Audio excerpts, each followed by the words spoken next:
ko ari abahanuzi barangiza bakajya kwihisha bagaceceka, ntibaguye, nta byaha baguyemo, ahubwo bahutswe, bagize intege nke, impano bazipfundikiye ahantu, baracara abahanuzi ariko ntibashaka guseruka muri iki kibazo. Ariko nubwo bahari, reka basigewe mb'umusemburo nindangiza nanavuga ko ari jye muhanuzi ijyenyine usigaye. Reka mbashimire mu izina rya Yesu Kristo rifite imbaraga. Reka mbabwire ngo Imana y'amahoro ibahe umugisha kandi bishimire mu izina ry'Umwami wacu Yesu Kristo. Uyu munsi wa none n'ubundi tuje kuri kamera za Evangeliste Mama Lionel, turifuza yuko mugubwa neza, turifuza yuko Imana y'amahoro ibaha umugisha kandi ibareba neza, ibateteshe, ibahe kuba mu gihugu cy'Uwiteka Imana yanyu ibaha. Nsuhuje abantu bari burengerazuba, iburasirazuba, amajyepfo n'amajyaruguru, umujyi wa Kigali, ntara gatandatu y'abadiaspora, abantu mukunda Mama Lionel, abantu mubwira muti courage, abantu mubwira ngo ongeramo iki, gabanyamo iki, abantu mumenya yuko agomba guhindura akava mu mukara akajya mu muhondo, akava mu muhondo akajya mu mutuku, akava mu mutuku, ndavuga ku mutwe. Imana namwe ibishimire cyane, murabo kubahwa, murabo kubwirwa ngo Uwiteka uzi kuhemba abagizi ba neza, ntakabure kubitaho no kubarwanira intambara into nini. Muraho neza Mama Lionel? Uracyabaho? Ndacyariho, ndahumeka, ndashima Imana. Amina. Ndamahoro, ndakomeye cyane. Baho. Nubwo batabishaka baho, bakurwanya baho. Hallelujah. Bakugendaho baho. Amen. Bavuga ko utazakomera baho. Amen. Baho bivuzwe n'akanwa k'umuhanuzi afatanyije n'Uwiteka. Amen. Imana y'amahoro irabarinze, iraturinze. Imana ishimwe cyane. Maze iminsi ndimo mbona umwana wawe arwaye, yarakize? Yarakize, bamukora operasiyo amara umunsi umwe, yarakize, ubu n'ibimenyetso by'indwara ntibimugaragaraho. Ese ubundi rero yafashwe ate Mama Lionel? Niba atari ibanga cyangwa inyuma ya kamera urabize kubimbwira neza. Reka mbuse mbivugera. Ubwo ako kantu gatinze kugira ngo bivuge, kihorera nta kibazo. Reka mbyihorere. Ishimwe mfite nuko umwana wanjye bamukora operasiyo, umwana wanjye wa gatatu, yo mu mazuru. Ubwo buriya umuntu udukurikira azambaza ati mu mazuru harimo ikihe kibazo, nzakimusobanurira, ariko baramwopeye avamo amahoro. Mu by'ukuri muri amahoro? Turi amahoro. Hari umuntu ariko nkumbuye kuri kamera Mama Lionel? Ariko uyu muntu ukumbuye ninde? Ni mashine gani? Oya, ni mashine gani? Ahari ndi bose ndamukumbuye. Ku rundi ruhande nkumbuye ko mukorana ibiganiro mukaba muri mu mavuta yo hejuru, ariko hari umugabo uvuga yicecekeye. Wa mugabo twashakanye. Wa mugabo mwashakanye, umugabo rwose ufite isura, niwe wagushatse. Niwe washatse. Noneho amaze kugushaka murashaka. Ashatse ambonye, nawe utangira kugenda mushakana. Araho hameze neza, kwa kundi yitonda n'ubwenge bwinshi no gusesengura no kwanariza, burya aranariza.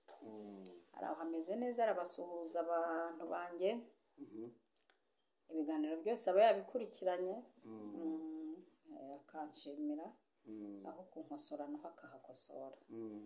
Imana imuha umugisha n'amahoro. Amen. Okay, Imana imuha umugisha, ari turamushimiye. Yumve yuko nawe nukuri ayumve, abyumve. Ntabwo mperuka impamvu muvuze gutya nuko mu biganiro bigira muri bingahe, rimwe nasanze ari gusohoka, ariko nkunda buriya iyo yicaye hafi yacu yumva ibyo turi kuvuga, nawe akajya avuga ati aho, ariko nubwo atamwumva afashwa akoresha n'amajeste cyane, akajya agira ati aho zamuka, nazamuka cyane, ati manukaho gake. biriya ndabikunda cyane. Amakuraje pe, ni umwana mwiza, yarahamagawe. Amen. Reka tugusabe usenge Imana utangire ikiganiro. Mu izina rya Yesu rifite imbaraga rikagira n'ubushobozi, izina twishingikirizaho ibintu bigakoreka, izina ryadukuye mu byaha, izina ryamenyekanye ritabisabye, uwamenyekanye utiriwe ubisaba, ahubwo ibikorwa byawe Yesu byatumye umenyekana n'abantu, turakuvuga, turagukunda, kandi urwo tugukunda tuzakomeza kugaragariza abantu bakwemera, nanjye ndimo.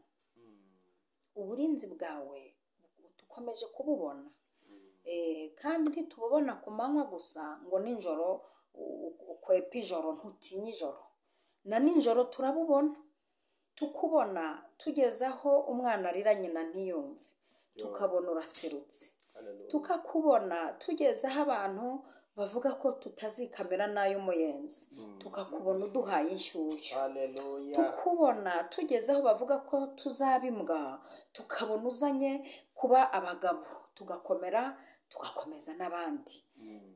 Mbega ntuhunga, ntutinya, uri rudasumbwa, urihagije, ntukenera abantu bagushyigikira, ahubwo muri iyi minsi ukeneye abantu bagumya kuvuga kugira neza nk'uko nanjye ngiye kubivuga. Ineza yawe ntawayirondora. Ndagushimiye ko kuba turiho ari we tubikesha. Nsengeye abantu bagiye gukurikira ibyo wanshyizemo, uwagize ibyago umuhe gukomera, urwaye akire, ubabaye yishime, umushomeri abona akazi, uwagumiwe abona urugo. Umuntu wese ugiye gufata iminota ye yo kunkurikira, wagure ihema rye, ibitekerezo bye, umutunganirize ubwenge, hindura ibintu bihinduke ku buzima bwe.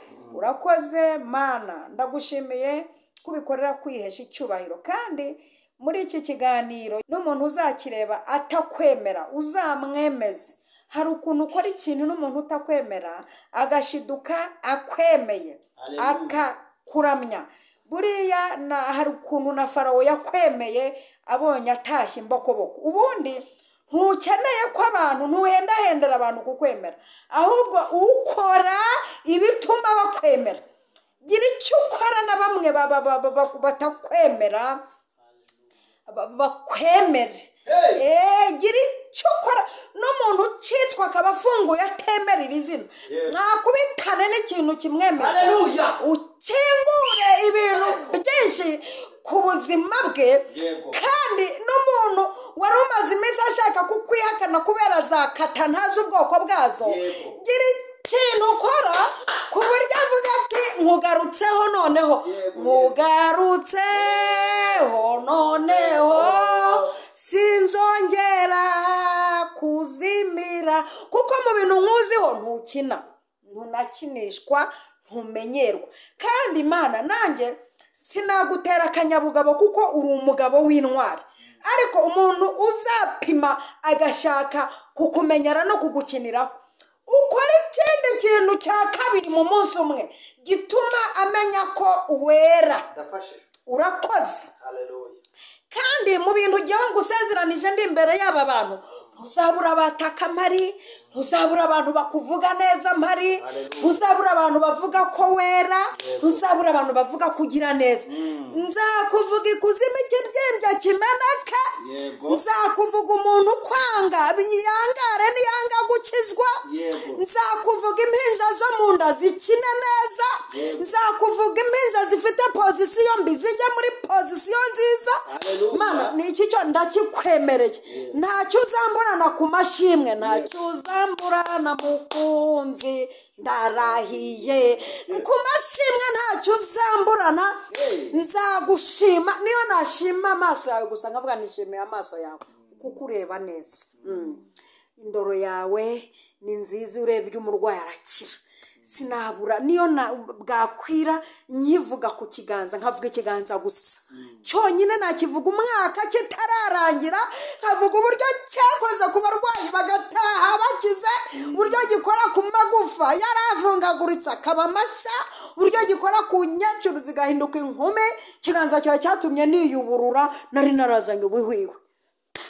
Rero habwa icyubahiro.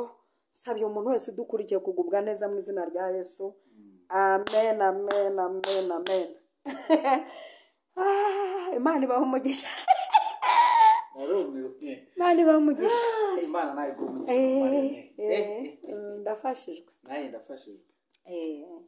Ndafashijwe muri iyi minsi, ndikumva mfite ibihe byiza. ndetse cyane kuko hari impamvu yo kugira ibihe byiza iyo ubona usapotinzwe n'ubwami bukaze gutya, ushyigikiwe n'ubwami budahanguka, ushyigikiwe n'umugabo utavugirwamo, wagenda watambuka ugatambuka mu mbaraga ze, ukabona ushyigikiwe n'ingabo zitaganzwa n'umwami utaganzwa, hari ukuntu ugenda ukumva urabyumva, hari ukuntu n'ingingo zawe zibyumva, hari n'ukuntu no mu mubiri indwara zibyumva ko ushyigikiwe n'imbaraga zikomeye. Kandi hari igihe Imana ibyuka igakora ikintu gituma wongera kugira izindi mbaraga. Uzi ko Gideyoni kumva inzozi Abamidiyani barose, kumva inzozi gusa byamuhaye zamuhaye izindi mbaraga. Hariho n'umuntu n'igihe umuntu acikwa akakubwira ngo uri imbwa, iryo jambo akagira ngo aragukosoye, nawe uri guhaye izindi mbaraga zo guhangana n'ububwa. Umuntu yigeze gucikwa kuri cano yanjye ambwira ikijambo gikomeye cyane, noneho nijoro ndyamye, kubera ko ibyo bintu ni umwuka wari wabimpaye, nijoro ndyamye numva hari umugabo ukora ibiganiro kuri radiyo Rwanda ngo ireme bundi bushya, wiha isura yawe nyayo, nurangiza witera akanyabugabo. Buriya umwuka hari igihe aza kwigisha, uzi uko umwuka ashobora kukwigishiriza ahantu abandi batazi yuko yakwigishiriza. Uravuze ngo gusa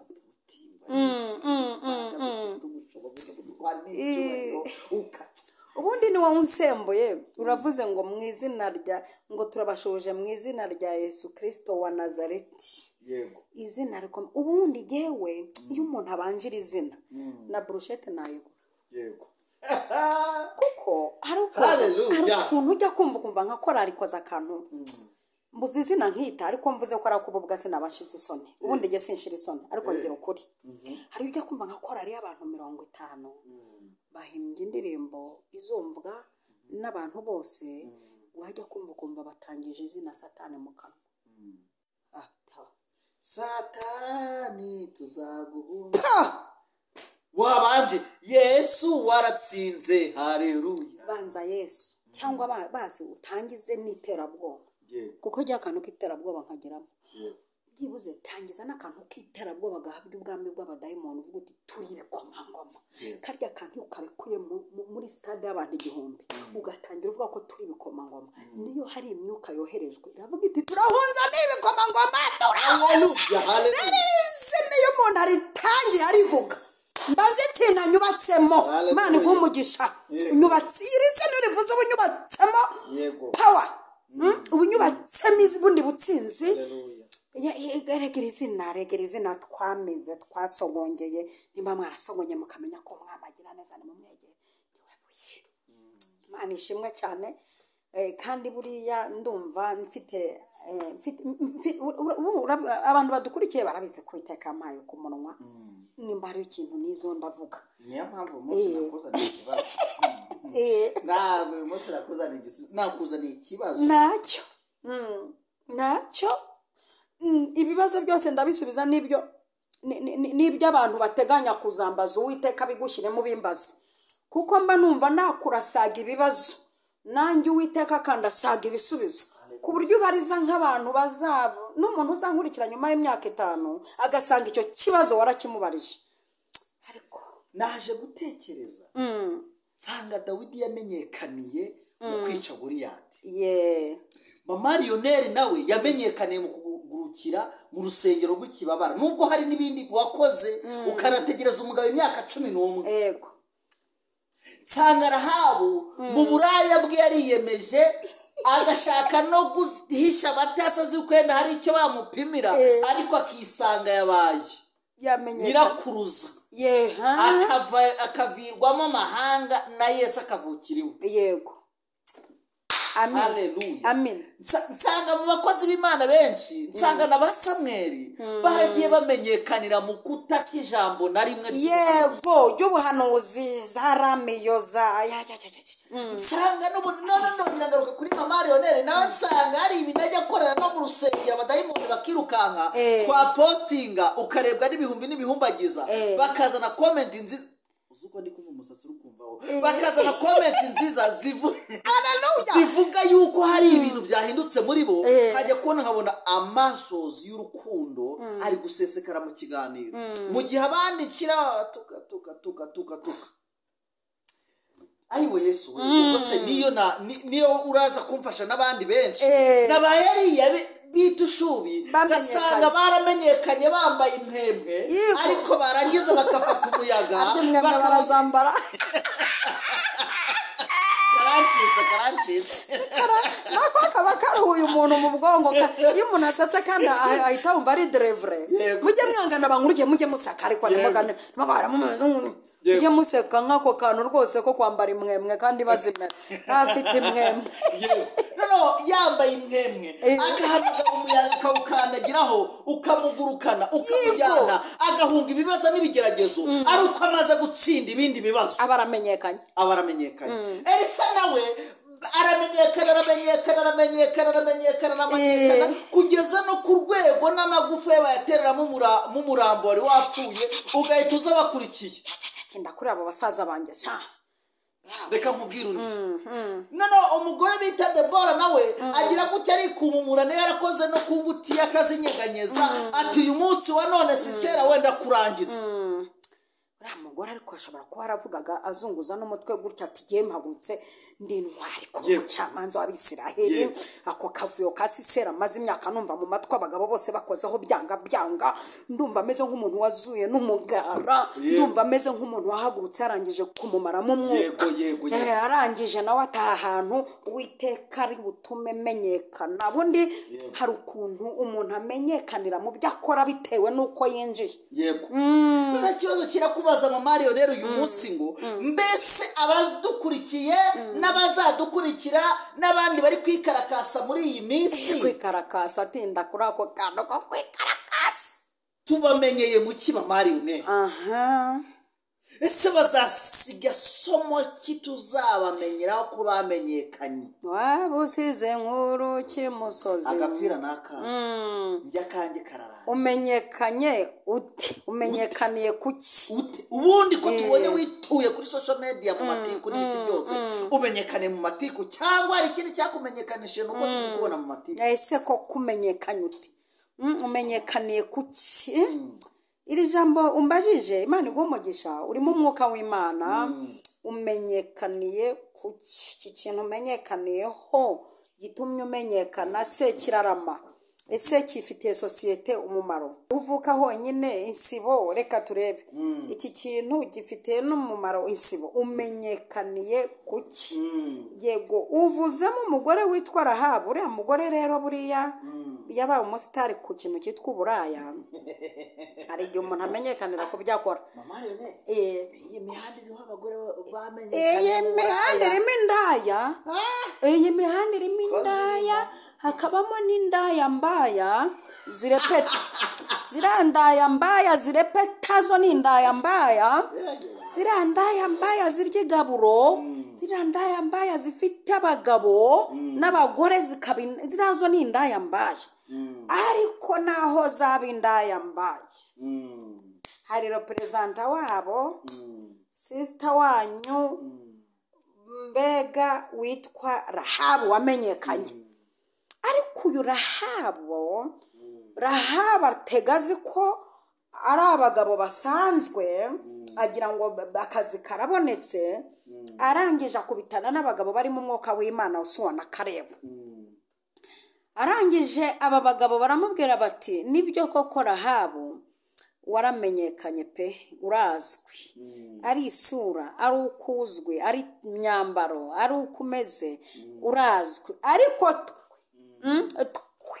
batarivuga seve yabo bamukonegita ikintu cyitwa ubuhanuzi none iyi ndaya nayo hari ukuntu yakoze agakoryo tutazibagirwa akubitanye n'abahanuzi ikiganiro gito yagiranye nabo bahise bamukonegita cyitwa ubuhanuzi atangira kubareba ati we ati ndabona Uwiteka bahaye igihugu yego umva iyo Rahabu uramuvuze reka mwungemo ibaza ati jewe ndujujwe neretswe mbonye nari menyereho uburaya nibwo namenyekanyeho ariko tukibonana hari agace gato mu mvunguru yo kuguhanura mbonye Uwiteka bahaye igihugu ko kibahaye nkanjye muzampangira iki bati wowe shyira akagozi gatukura n'umuntu washyiramo azarokoka nituza kurembura Yeriko uzarokoka akora ikindi kintu cya kabiri namukundeye uyu mugore aravuga ati nimuze mbahishe mboroshe imigwegwe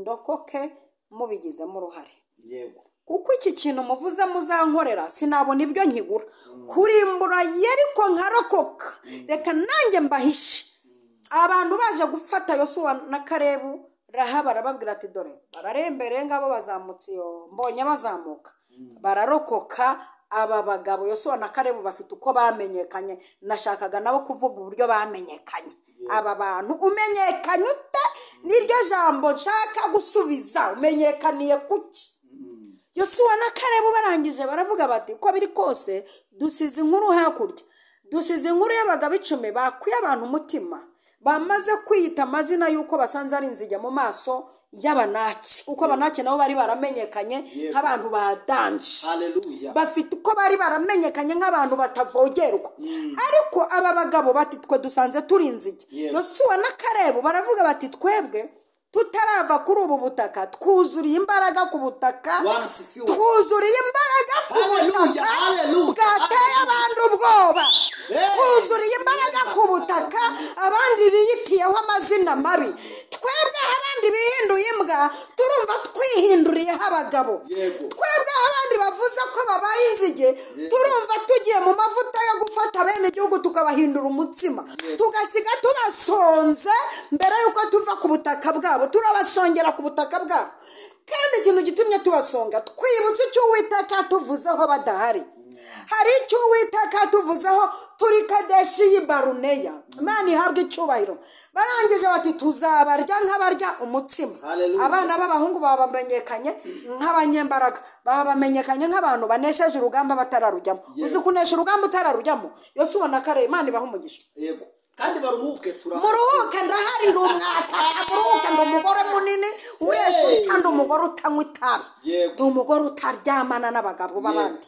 ndumugore washize ubwoba ndumugore uzahagarara mu cyuho cyanyu muri abantu b'abagabo kuko mwebwe mwatangiye kuzura imbaraga zo kunesha mutararwana n'urugamba uzi kugira ngo abantu baneshe batararwana uzi kugira ngo batangire avuga ati twebwe tuzabarya nk'abarya umutsima ngaya amagambo abantu mukwiye kumenyekaniraho kunesha urugamba mutarafata intwaro acyo kintu niba cyumva abanyamwuka nta munyamubiri wabasha kucyumva ariko jya mu cyumba cy'umwuka ubwira uburyo umuntu atsinda atarafatana intwaro haleluya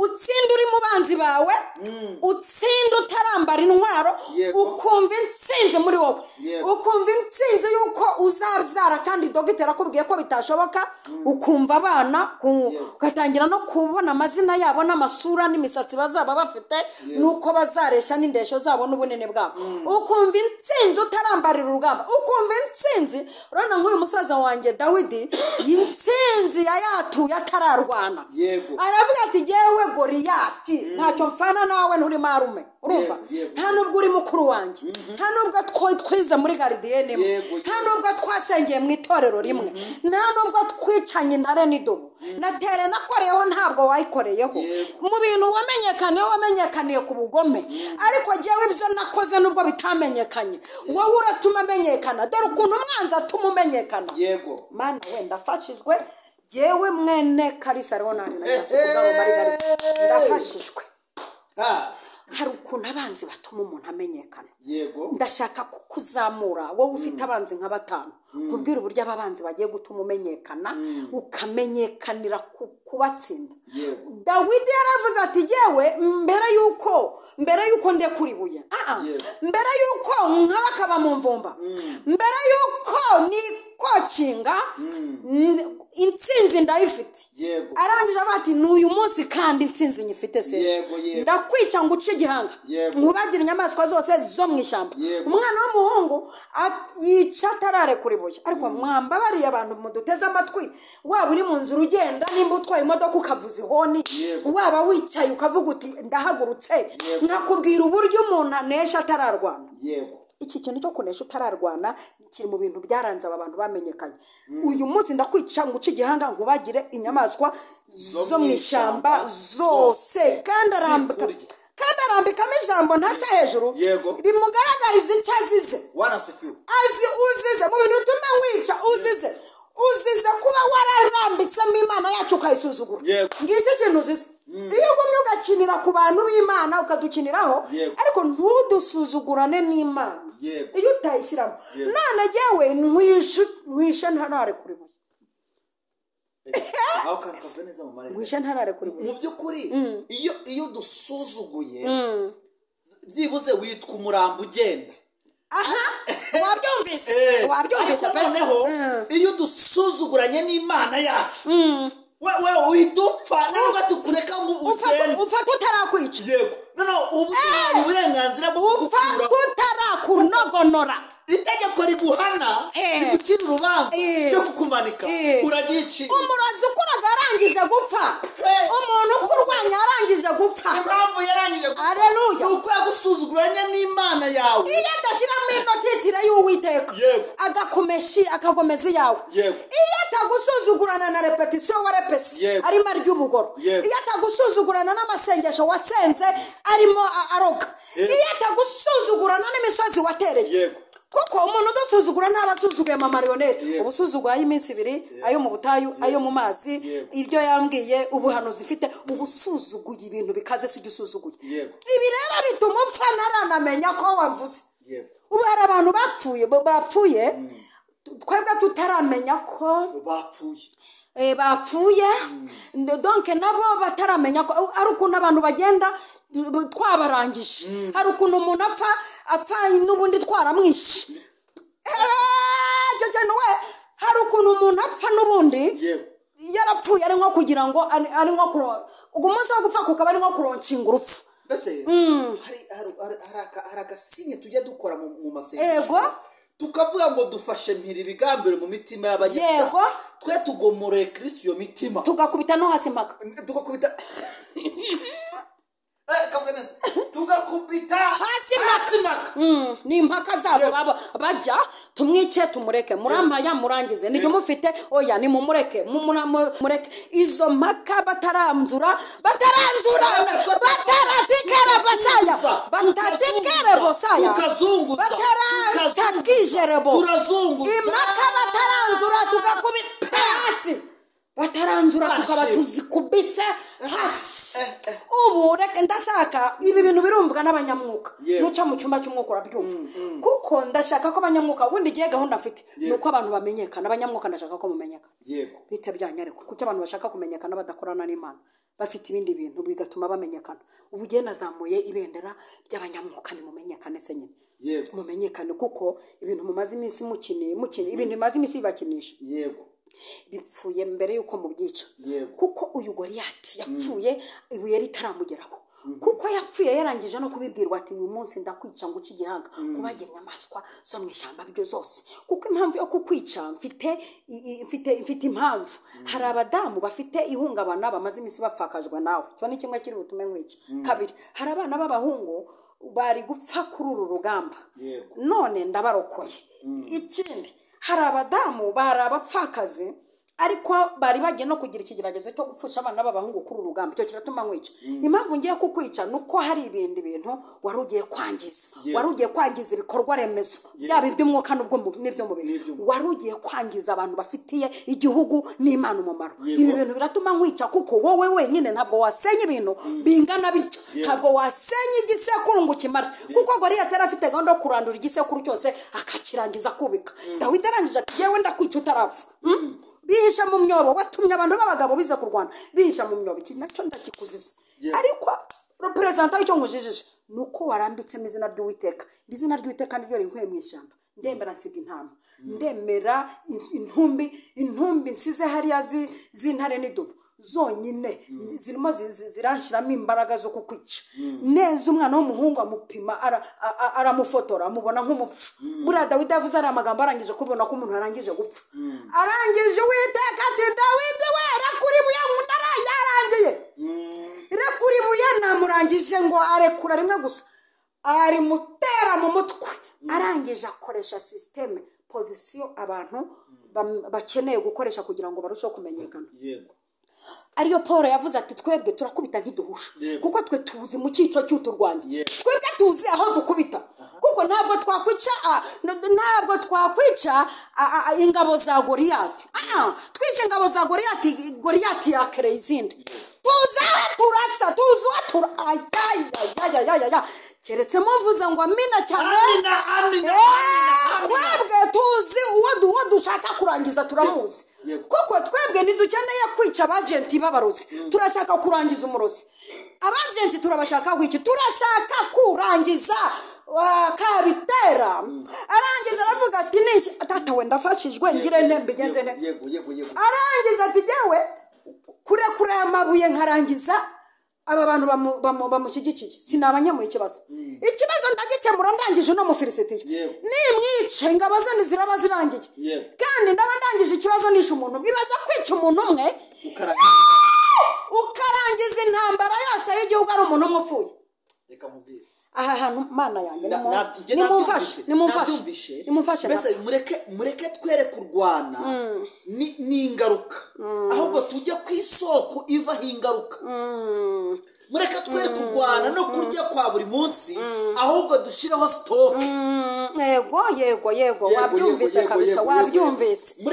mureke twere kurwana no kugira ngo tubone sareri ahubwo dukereye bizinesi. reka gusengera umufuka wa kawunga imifuka 10 ya kawunga ngo ufungure botike ahubwo sengera kugira uruganda rwa kawunga. yego aho nabyumvise nageze twese tujye ku isoko y'ibyo dukeneye. donc werangiza umuntu umwe rangiza Goliyati ubuzima bwawe. ibibazo akajagari karaba karangije. ibaze kwica umuntu umwe we ariko nk'ubu ndagira nte we Dawidi we uri hehe koko uri hehe ngo wumve ko hari umugore mushiki wawe usigaye uri gusesengura. ubundi hari harabuze umuntu usesengura ibintu bya Dawidi. nigiye musesenguzi wabonetse ngiye nsesengura kuri aba bantu bo muri Bibiliya. nta muntu wino nzasesengura isuka n'agatebe huye reka nisesengurire kuri ba Dawidi.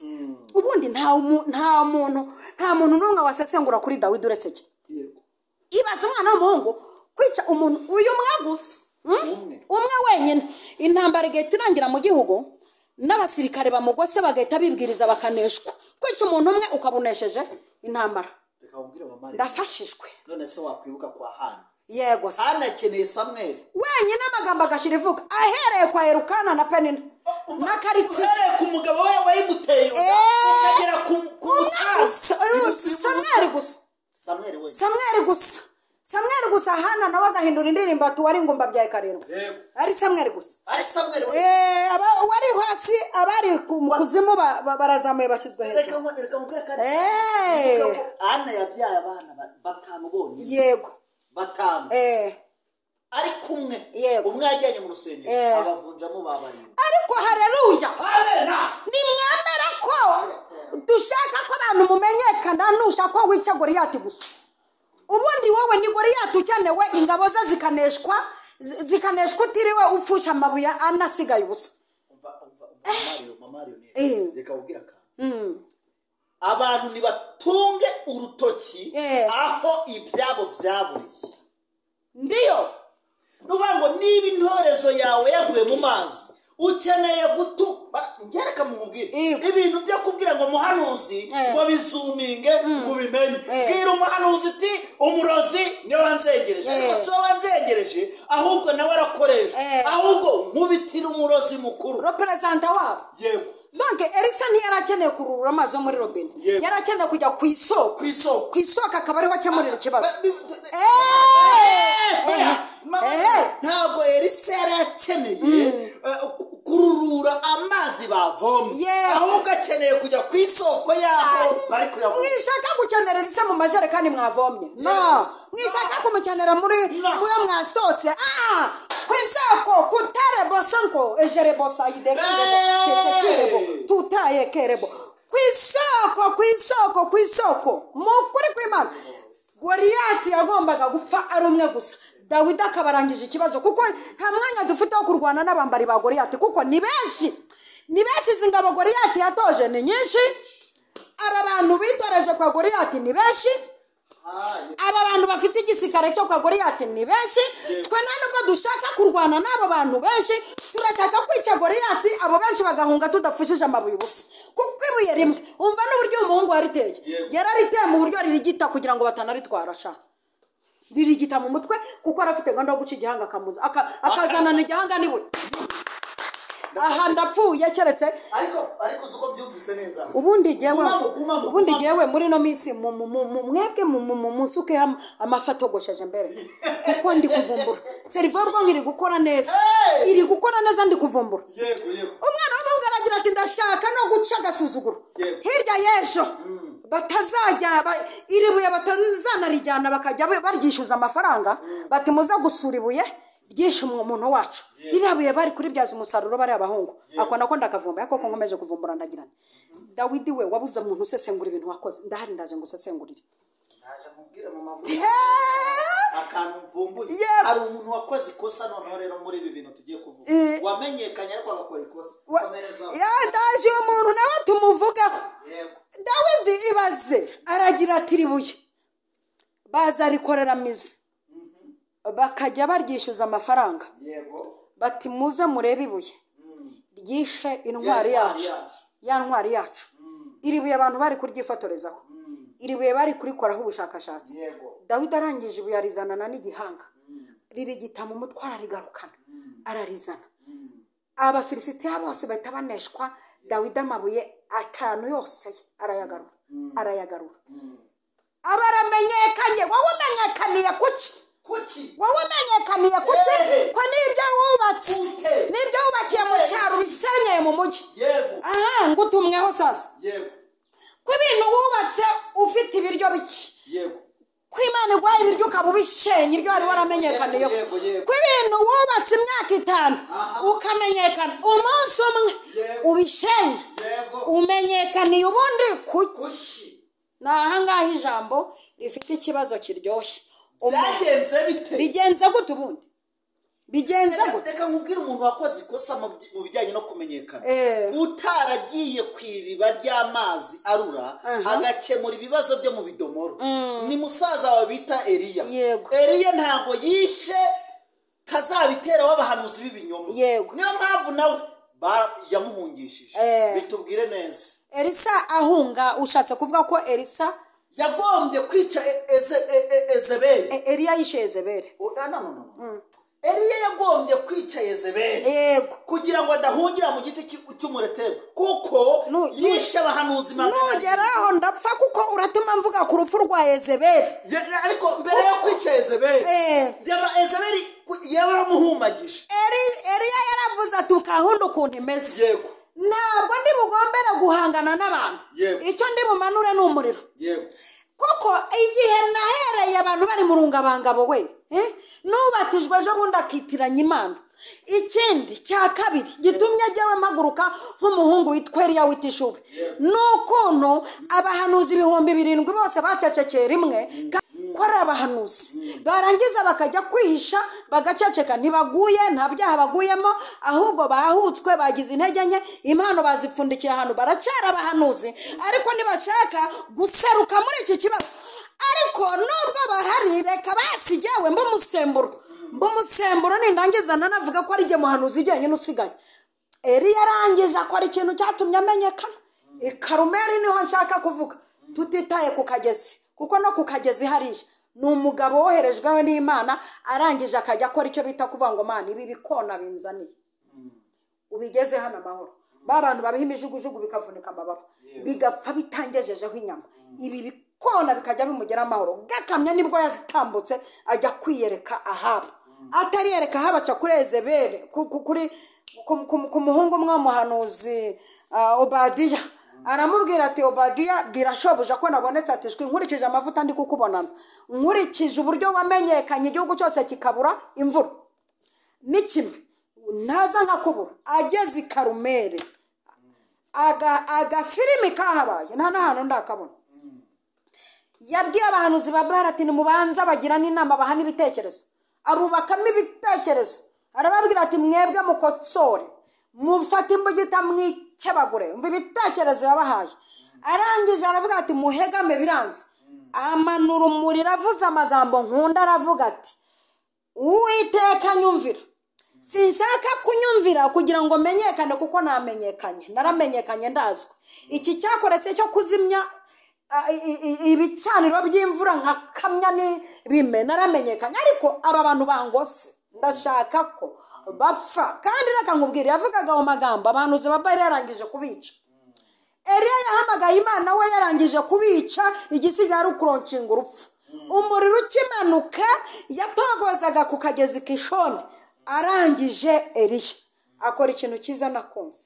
Yaravuze ati ndabishe. Numvise n'itangazo rivuye muri perezidansi rivuga ko Yezebeli ari bunyice. None ikintu mvumbuye, nindamuka ngumyaha barangereka hejuru y'izi ntumbi, nibangereka hejuru y'aba bapagani, umurambo wanjye bazawukoreraho ubufindo.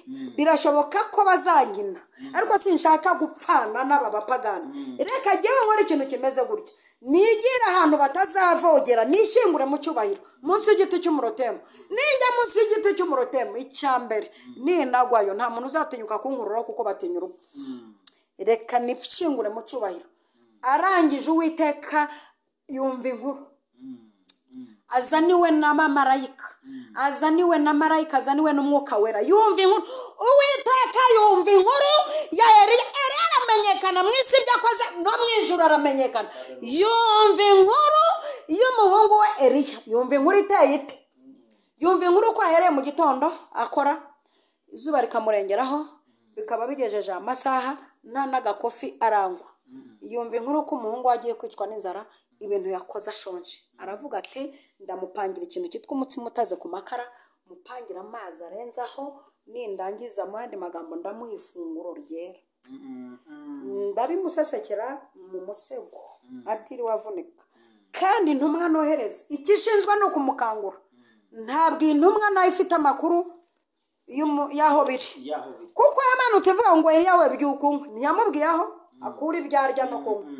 We konegisiyo z'ijuru zari zarangije kumanuka zimurangiraho ibyo kurya biri, byarangije kugera hafi. Kandi ibintu byawe nibigere hafi, mbishyize hafi aka kanya, mbishyize hafi ibintu byawe byari kure. Wakoresheje ibishoboka byose, wambukiranya imipaka, ugenda mu ndege, uciye mu mazi, ndabikuruye mbishyize hafi. Arangije ararya aranywa atura umubi. Arangije ngo ahita yerekeza ku musozi w'i Horebo. Imana ibaha umugisha. Ikibazo kirabaza ngo umenyekaniye kuki? Ko nibyo wari waramenyekaniyeho twobeye irengero ryabyo, ko icyaha wakoze kizibanganije ibintu wari warakoze, intege nke zawe ko zishe ibyo wari waramenyekanyeho. Nibyo ubugome bwawe ko bwishe ibyo waramenyekanyeho. Bya biterane wakoreshaga, by'abantu wasengeraga, bwa buhanuzi bari bakuziho, ukamenyekana, imvugo wadukanye mu kanwa ko zishe ibintu byari byaratumye umenyekana neza. Umenyekaniye kuki wa mukobwa? Umenyekaniye kuki wa mupasiteri we? Ndabavuze barambuje kubavuga. Umenyekaniye kuki wa mudiyakoni we? Umenyekaniye kuki wa muvuga butumwa? Umenyekaniye kuki wa muhanuzi? Umenyekaniye kuki wa munyarwanda we? Umenyekaniye kuki wa munyamahanga we? Umenyekaniye kuki? Ubundi umenyekanye kuki? Niki kikumenyekana? Nishije kumenyekana byo turaza kureba wigenzuye ku giti cyawe, uvuga utari ku bundi wa mugani. Aho mvuka bahageze bakabaza runaka, bakumva nzwiho iki? Uzi kubona Uwiteka kwicaje ku ntebe yo kugirira neza abaturage, ukamenyekanira mu kurya ruswa z'abaturage, warize bikugoye, warize nk'umuntu uzakorera igihugu igihe kinini ukamenyekana, uzi kuba warize kuvura ukurira indege ukajya no kubyiga hanze ukaba inzobere mu kintu runaka, abarwayi bakakumenyekanira mu kuvuga nabi, bati wa muganga uvuga nabi araje, umenyekaniye kuki?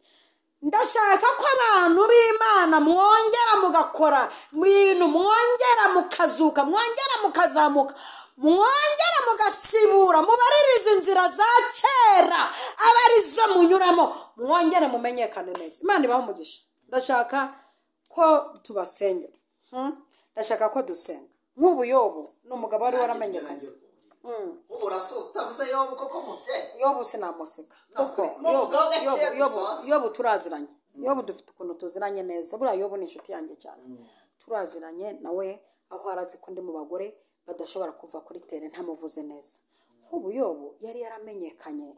Iyo bari mu bagabo batatu Bibiliya ivugaho ko ari umukiranutsi, umuntu Bibiliya ijya guha titire kavuga iti uyu muntu ni umukiranutsi. Yobu yari yaramenyekanye mu gihugu cya Usi. Undebere yarazwi nk'umutunzi, abaturage bo bari bamuzi nk'umutunzi, ariko ijuru rimuzi nk'umukiranutsi. Imana ishimwe.